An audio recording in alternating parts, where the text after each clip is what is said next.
ada Bang Rudi Tuturong atau Bang Binyo dari Pokja Lembaga Kepresidenan Tim Transisi Jokowi JK.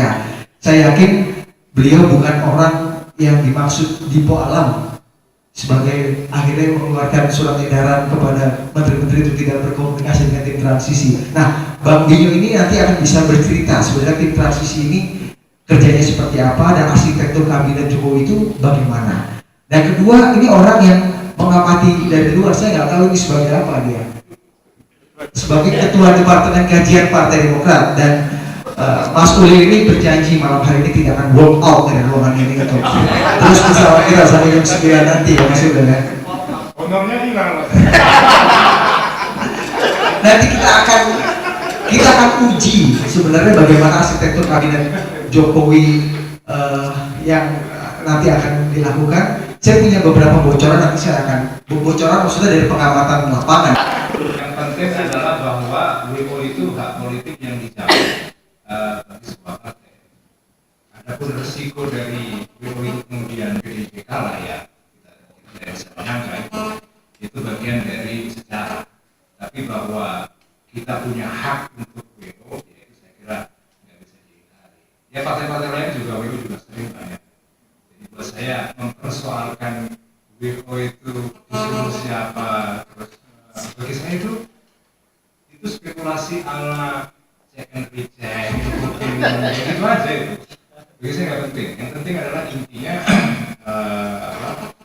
demokrasi itu dimensinya PDIP dan kebaikan, tapi karena tidak mungkin memperjuangkan itu nggak bisa kita keluar. Apakah Demokrat betul-betul deadlock tidak bisa memperjuangkan opsi ketiga itu atau tidak? Nah, itu saya kasih calon. Karena boleh saja partai lain punya versi yang lain. Mas Cahyo punya versi berbeda. Majalah Tempo atau Koran Tempo juga berpolitik dengan cara menulis berita yang bias misalnya. Buat saya itu terserah apa itu kepada orang yang menafsirkan fakta. Saya percaya kepada keterangan resmi teman-teman di fraksi bahwa Ibu Nur Hayati sudah desperate mencoba mengumpulkan opsi itu, tapi tidak berhasil. Sekarang beredar rumor bahwa Ibu Nur Hayati main mata dengan Setia Novanto atau ini itu. Lagi-lagi saya mengatakan itu masalah ilmiah. Buat saya kembali kepada asas pokoknya bahwa memilih untuk WO karena opsi kita tidak diterima itu hak politik yang sah, ya, tidak bisa diingkari. Yang lain-lain itu buat saya pentil-pentil yang ya enak dibicarakan sebagai bahan omongan untuk apa itu untuk ngobrol di warung ya. Atau bahan cool tweet di Twitter misalnya, atau bahan apa itu di sosmed. Tapi buat saya itu tidak penting. Yang penting adalah asas pokok. Itu aja deh. Oke, terima kasih Mas Ulil. Mudah-mudahan semua puas akan klarifikasi Mas Ulil, meskipun tidak bisa memuaskan secara penuh, tapi paling tidak wartawan bisa mengukur telah omongan ketua DPP Partai Demokrat misalnya.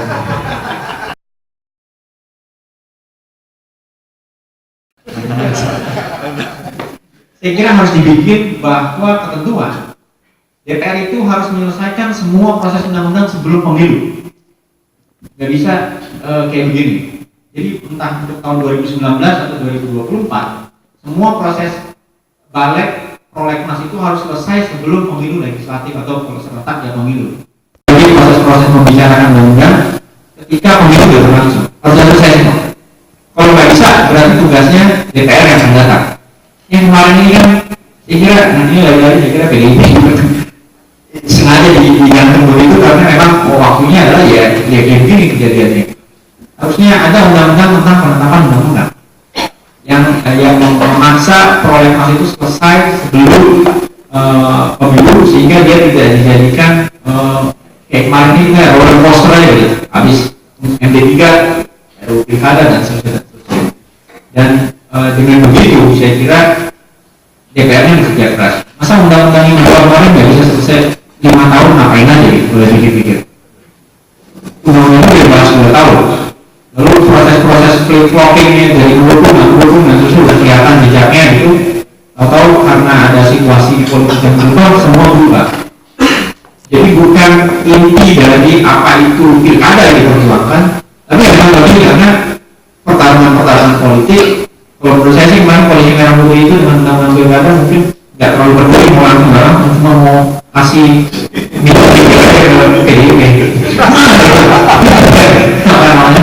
apa namanya kayak image, tapi si substansi demokratisnya nggak kelihatan. Karena kita tahu yang Gerindra dulu menolak pilkada langsung, lalu sebaliknya orang flip-flopping namanya, sehingga bukan moral politiknya yang diperjuangkan langsung dengan pilkada, tapi lebih pada proses-proses dinamika politik.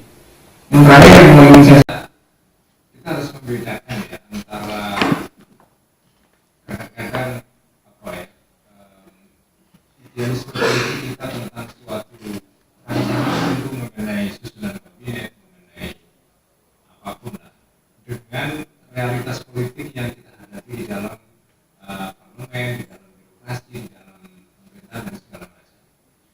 Perbedaan ini menurut saya penting karena seringkali kita kecewa sendiri sebagai masyarakat sipil atau sebagai publik ya, karena abai terhadap masalah ini. Bagi saya, lepas dari apapun komentar kita mengenai soal politik di parlemen, politik di presidenan maupun politik di birokrasi, apapun komentar kita, tetapi dunia itu, dunia di parlemen, dunia di birokrasi, dunia di istana ya, itu adalah an island unto itself. Itu adalah dunia sendiri yang bekerja dengan logika-logika yang kadang-kadang kita yang tidak masuk di dalamnya kita gagal memahami. Sama LSM itu kan itu an island unto itself. Itu dunia yang punya logika sendiri, hukum-hukum yang bekerja di situ. Kita bisa mengkritik, bisa mengubah. Saya tidak mengatakan bahwa dunia ini dunia yang statis ya. Tetapi dunia yang punya hukum-hukumnya sendiri, yang kadang-kadang hukum ini berlaku secara besi, be like it or not. Saya membaca banyak sekali analisa para Indonesianis mengenai soal harapan-harapan terhadap Jokowi. Misalnya, harapannya adalah bahwa Jokowi ini akan sedikit merevisi atau melakukan koreksi terhadap kecenderungan politik yang sifatnya oligarki ya.